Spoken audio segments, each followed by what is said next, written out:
नमस्कार, आदाब, सत श्री अकाल। स्वागत है आप सभी का आपके अपने यूट्यूब चैनल पर। जीके जीएस की एक बहुत ही रामबाण सीरीज, इसमें हम जीके जीएस के इम्पोर्टेंट क्वेश्चन को डिस्कस कर रहे हैं। आप किसी भी एग्जाम की तैयारी करो, चाहे police constable, SSC GD, RO, Bihar शिक्षक भर्ती परीक्षा, यूपी पेट, लेखपाल या किसी भी एग्जाम की तैयारी कर रहे हैं, अगर आपके एग्जाम में जीके जीएस से क्वेश्चन आते हैं तो क्लास आप सबके लिए बहुत ही हेल्पफुल रहेगी। चलिए अपनी क्लास को स्टार्ट करते एक मोटिवेशनल कोट के साथ। कर ले सैर दुनिया की वो गालिब, फिर जिंदगानी कहाँ रह गई जिंदगानी, अगर तू फिर नौजवानी का। अभी टाइम है, जब तक एग्ज़ाम नहीं हो रहा है तब तक मेहनत कर लीजिए। जिस दिन आपका एग्ज़ाम हो गया ना, आप चाहोगे भी मेहनत कर लो तो कोई फ़ायदा नहीं होगा। अभी इस टाइम का यूटिलाइज कर लीजिए। फर्स्ट क्वेश्चन डिस्कस करते हैं। 1858 के एक्ट के द्वारा कंपनी को भारत का वायसराय बना दिया गया। देखिए, आप सबको पता है कि सबसे पहले क्या होता है, प्लासी का युद्ध होता है। प्लासी का युद्ध कब होता है? 1757 में। बहुत बार मैंने आपको रिवीजन कराया, लेकिन मैं फिर भी हर क्लास में रिवाइज कराती हूँ ताकि एग्जाम टाइम आप तक सारी चीज़ें याद हो जाएं। 1764 में बक्सर का युद्ध होता है। 1764 में बक्सर के युद्ध के बाद 1765 में इलाहाबाद की संधि होती है। इलाहाबाद की संधि के दौरान ईस्ट इंडिया कंपनी को बंगाल, बिहार, उड़ीसा में दीवानी का अधिकार मिल जाता है। 1765 की इलाहाबाद की संधि के द्वारा रॉबर्ट क्लाइव बंगाल का पहला गवर्नर बन जाता है। रॉबर्ट क्लाइव बंगाल का पहला गवर्नर बन जाता है। इसके बाद क्या होता है? इसके बाद 1772 में वारेन हेस्टिंग ने द्वैध शासन व्यवस्था को समाप्त किया। वारेन हेस्टिंग बंगाल का पहला गवर्नर जनरल बन जाता है। इसके बाद विलियम बेंटिक भारत का पहला गवर्नर जनरल बन जाता है। लॉर्ड कैनिंग भारत के पहले वायसराय बन जाते हैं। माउंटबेटन स्वतंत्र भारत के पहले गवर्नर जनरल बनते हैं। स्वतंत्र भारत के पहले भारतीय गवर्नर जनरल सी राजगोपालाचारी बनते हैं। तो 6 नाम आपको याद होने चाहिए। अगर गवर्नर जनरल की और वायसराय की बात आई है तो चलिए कुछ इंपॉर्टेंट चीज़ें और डिस्कस कर लेते हैं। इनसे क्वेश्चन पूछता है, जैसे रॉबर्ट क्लाइव बंगाल का पहला गवर्नर था। भारत में अंग्रेजी शासन का जन्मदाता भी कहा जाता है। इसके साथ साथ बंगाल में द्वैध शासन व्यवस्था को लागू किया। बंगाल में द्वैध शासन व्यवस्था को लागू किसने किया था? रॉबर्ट क्लाइव ने। लेकिन बंगाल में द्वैध शासन व्यवस्था को समाप्त किसने किया था? वारेन हेस्टिंग ने। ध्यान रखिएगा। 1765 में कौन सी संधि होती है? कमेंट सेक्शन में आंसर लिखिएगा। अब 1757 का जो प्लासी का युद्ध होता है, 1757 के प्लासी का युद्ध भी रॉबर्ट क्लाइव के नेतृत्व में लड़ा गया था। लेकिन 1764 का बक्सर का युद्ध कौन लड़ता है? 1764 के बक्सर के युद्ध का नेतृत्व किया था हेक्टर मुंडो ने। इसके बाद 1765 के इलाहाबाद की संधि की थी किसने? रॉबर्ट क्लाइव ने। याद आ गया? चलिए आगे देखते हैं। वारेन हेस्टिंग बंगाल का प्रथम गवर्नर जनरल बनता है। इसी के साथ साथ 1773 के रेगुलेटिंग एक्ट के द्वारा वारेन हेस्टिंग के टाइम पे कलकत्ता में सुप्रीम कोर्ट की स्थापना की गई थी। सर इल्जा एम्पेस के प्रथम जज बनते हैं। लॉर्ड कॉर्नवालिस भारत की पुलिस व्यवस्था का जनक कॉर्नवालिस को कहते हैं। भारत में नागरिक सेवा का जनक कॉर्नवालिस को। स्थायी जमींदारी व्यवस्था को भी लागू किसने किया था? कॉर्नवालिस ने। स्थायी जमींदारी व्यवस्था के अंतर्गत सूर्यास्त का नियम लागू होता है। तो एग्जाम में क्वेश्चन पूछ सकते हैं, सूर्यास्त का नियम क्या था? देखो, सूर्यास्त का नियम क्या था कि स्थायी जमींदारी व्यवस्था के अंतर्गत एक व्यक्ति को जो सर्वाधिक बोली लगाता था उसको वहाँ पे लगान वसूलने का अधिकार देते थे, जिसे हम जमींदार कहते थे। अब उनसे एक डेट फिक्स की जाती थी कि मान लीजिए आज की डेट है 10 तारीख, तो आज 10 तारीख को शाम के सूर्यास्त होने से पहले आप लगान जमा कर देंगे। अगर आप जमा नहीं कर पाएंगे तो आपकी जमींदारी क्या हो जाएगी? समाप्त हो जाएगी। इसी को हम बोलते थे सूर्यास्त का नियम। सूर्यास्त का नियम किस व्यवस्था में चलता था? स्थायी जमींदारी व्यवस्था के अंतर्गत चलता था, जिसको लागू किसने किया था? कॉर्नवालिस ने किया था। नेक्स्ट देख लेते हैं। विलियम बेंटिक आपके क्या बनते हैं? भारत के पहले गवर्नर जनरल बनते हैं। इसी के साथ साथ सती प्रथा का 1829 में राजा राम मोहन राय के प्रयासों से सती प्रथा का अंत किया था विलियम बेंटिक ने। शिशुवध और नर बलि, पहले हमारे यहाँ पे मानव की बलि दी जाती थी, उसको भी देने की प्रथा का अंत किया था विलियम बेंटिक ने। ध्यान रखिएगा। चार्ल्स मेटकॉफ ने समाचार पत्र पर लगे प्रतिबंध को समाप्त किया गया था। उस टाइम पे क्या हुआ? प्रेस लाइसेंस का नियम आ गया कि बिना लाइसेंस से आप कुछ भी छाप नहीं सकते, बिना लाइसेंस के आप प्रेस नहीं खोल सकते। इसके बाद जो समाचार पत्र के लिए लाइसेंस का नियम था, इसको चार्ल्स मेटकॉफ ने समाप्त कर दिया था।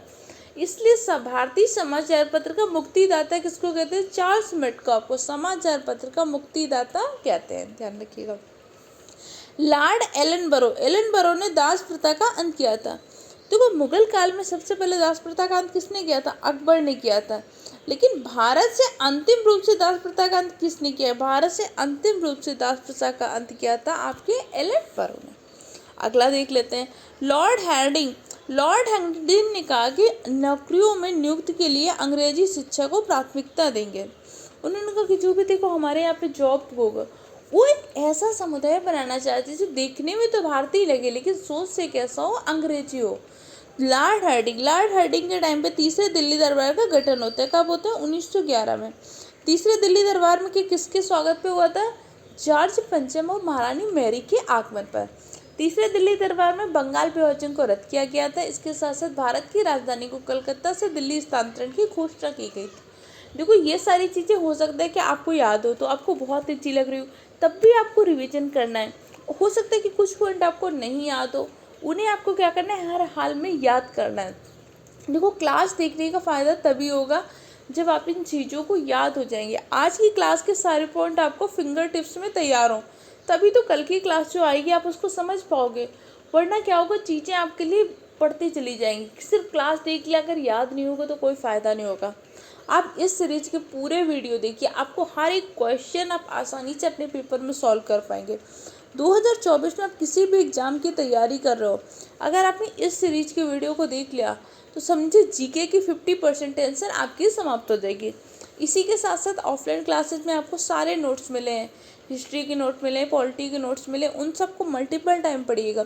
उन्हीं नोट्स की PDF मैंने लेट्स स्टार्ट स्टडी के टेलीग्राम चैनल में आपको फ्री ऑफ कॉस्ट दी है, तो आप लोग भी डाउनलोड कर लीजिए, उसको सेव कर लीजिए, अच्छे से पढ़ते जाइए। समझिए, अगर आपने उस PDF को पढ़ लिया, इस सीरीज को पढ़ लिया, तो जीके जीएस के मोस्टली क्वेश्चन को आप आसानी से सॉल्व कर पाएंगे। आखिर देखते हैं, डलहौजी की एक तो व्युत्पत्ति का सिद्धांत था, राज हड़प नीति थी, डॉक्ट्राइन ऑफ लैप्स था, ये सब क्या थे? डलहौजी के सिद्धांत है। डलहौजी ने भारत में रेलवे संचार प्रणाली का विकास किया था। देखो, भारत में रेलवे का विकास किया था डलहौजी के काल में, लेकिन रेलवे का तीव्रतम विकास किसके काल पे हुआ था? तीव्रतम विकास हुआ था आपके करजन के काल पे। करजन के काल पे क्या हुआ था? 1905 का बंगाल विभाजन हुआ था। पहली ट्रेन कब चली थी भारत में? मुंबई से थाने के बाद भारत में पहली ट्रेन चली थी, ध्यान रखिएगा। इसके साथ साथ राज हड़प नीति कौन लेके आया था? डलहौजी लेके आया था। सहायक संधि कौन लाया था? सहायक संधि वेलेजली लाया था। सहायक संधि का जन्मदाता किसको कहते हैं? सहायक संधि का जन्मदाता कहते हैं डुप्ले को। लेकिन सहायक संधि का व्यापक रूप से प्रचार प्रसार किसने किया था? वेलेजली ने किया था। कैनिंग भारत का अंतिम गवर्नर जनरल होता है, क्योंकि कैनिंग भारत का प्रथम वायसराय बन जाता है। इसके साथ साथ कैनिंग के टाइम पे IPC, CPC, CRPC जैसी दंड विधियाँ भी पारित हुई थी। 1857 का विद्रोह भी कैनिंग के कार्यकाल पे हुआ था। ऐसे हम सारे इंपॉर्टेंट चीज़ों को याद कर लेंगे। अब चलो एक भाई लिटन भाई साहब के बारे में भी याद कर लो। लिटन भाई साहब से क्वेश्चन पूछते हैं, लिटन ने जो भी काम किए भारत में सब बेकार काम ही किए हैं। लिटन को उसको बुरी कामों के लिए याद रखते हैं। सबसे पहले 1878 का वर्नाकुलर प्रेस एक्ट किसके माध्यम में आता है? वर्नाकुलर प्रेस एक्ट आता है लिटन भाई साहब के कार्यकाल में, जिसके माध्यम से अगर आपको अंग्रेजों के खिलाफ कुछ लिखना है तो उनसे अनुमति लीजिए। अब ये कैसी बात हो गई कि भाई आपको किसी की बुराई भी करनी है कि मेरी ये फ्रेंड तो बहुत दुष्ट है, उससे आप परमिशन लेने जा रहे हो, ए भाई मुझे तेरी बुराई करनी, कर लूँ क्या? वही हाल इसमें था 1878 का वर्नाकुलर प्रेस एक्ट, कि अगर आपको अंग्रेजों के बारे में कुछ भी लिखना है तो अंग्रेजों से अनुमति लेनी चाहिए। बहुत सारे पत्र पत्रिकाएं इस एक्ट के द्वारा क्या हो गए थे? बैन हो गए थे। इसके बाद लिटन भाई साहब ने 1878 में आर्म्स एक्ट लाए थे। आर्म्स एक्ट क्या था कि भारतीय क्या कर सकते, अपनी स्वयं की रक्षा के लिए भी क्या कर सकते, शस्त्र नहीं रख सकते। अंग्रेज लेकर घूमेंगे, तमंचे पर डिस्को करेंगे, लेकिन भारतीय नहीं रख सकते। ये किसके टाइम पे आया था? लिटन भाई साहब के काम पे आया था। इसके साथ साथ लिटन भाई साहब ने और किया था, इन्होंने सिविल सेवा की जो आयु को 21 वर्ष से घटाकर 19 वर्ष कर दिया। समझो, 19 वर्ष में तो मैं कैरियर की पूरी स्पेलिंग नहीं आती, 19 वर्ष में IAS की परीक्षा कैसे पास कर लेते? ये सारे कारनामे थे लिटन ने। समझो, लिटन ने जितने भी काले कारनामे किए उनके पापों का प्रायश्चित समझो किया था कि रिपन ने। तो रिपन के बारे में कल की क्लास में डिस्कस करेंगे। अब नेक्स्ट क्वेश्चन के बारे में डिस्कस कर लेते हैं। देखो, ये सारे जो पॉइंट है किसी न किसी एग्जाम में आए हुए पॉइंट हैं। अब जैसे गंगा की मैक्सिमम लंबाई का क्वेश्चन था, तो गंगा की मैक्सिमम लंबाई का क्वेश्चन अभी जो बिहार में एग्जाम हुआ तो वहाँ पे पूछा गया था। तो मैंने कहा कि सारे इंपॉर्टेंट पॉइंट को डिस्कस कर लेते हैं। देखो एक सही फैक्ट बताऊँ, आप में से बहुत कम लोग होंगे जो प्रीवियस ईयर पेपर को सॉल्व करते होंगे, लेकिन प्रीवियस ईयर पेपर बहुत इंपॉर्टेंट होता है। इसीलिए मैंने इस सीरीज को चलाया कि इसमें जो भी एग्जाम में प्रीवियस ईयर में अभी अपडेटेड एग्जाम में क्वेश्चन हुए हैं, उन सारे क्वेश्चन को तो डिस्कस करेंगे, देखेंगे भाई क्वेश्चन कहाँ से आ रहा है, एग्जामिनर का माइंड किस चीज़ों को पकड़ रहा है, उसके बाद उनसे अब जैसे इस चीज़ों का एनालिसिस करके समझ में आए। देखो एग्जामिनर करता क्या है, जो चीज़ें करंट में चल रही होती वो करंट से क्वेश्चन नहीं पूछता, उस करंट से जुड़े स्टैटिक्स से क्वेश्चन पूछता है। आप देख लीजिएगा इस बार 18वीं लोकसभा चल रही है, 18वीं लोकसभा में पहली बार मैंने लोकसभा स्पीकर बनाया था, 18वीं लोकसभा में पहली बार लोकसभा अध्यक्ष बन गए, 2 बार बने ओम बिरला जी बने। अब 18वीं लोकसभा से क्वेश्चन पूछ के क्वेश्चन आपसे पूछ सकते हैं कि भैया लोकसभा की पहली बैठक कब होती, पहली बार लोकसभा का गठन कब हुआ, तो लोकसभा का हमारे संविधान में कहाँ पे उल्लेख है।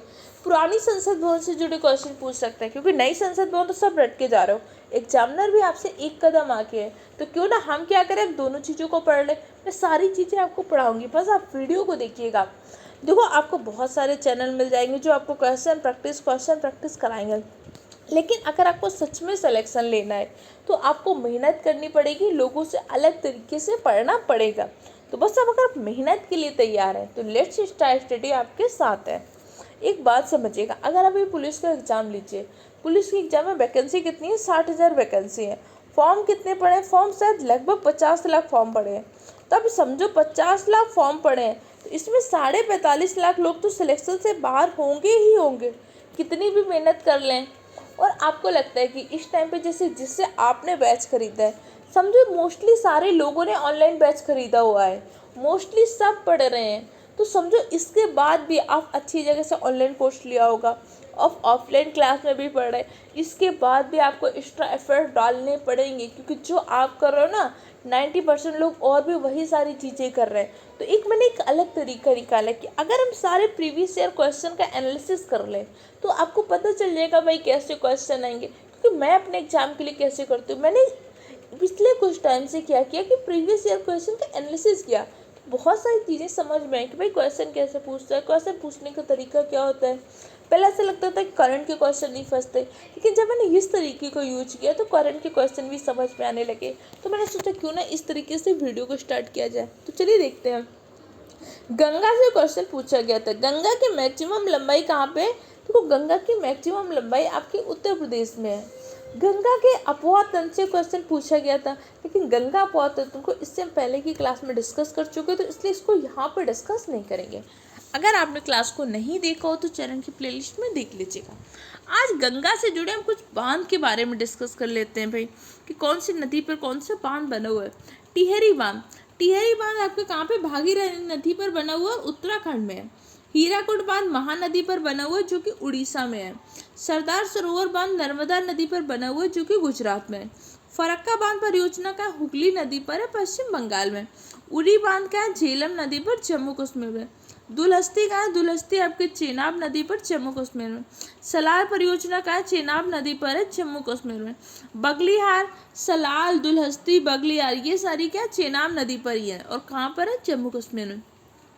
रणजीत सागर बांध, रणजीत सागर बांध को 3 बांध के नाम से भी जानते हैं, जो कि रावी नदी पर है, जम्मू कश्मीर और पंजाब में।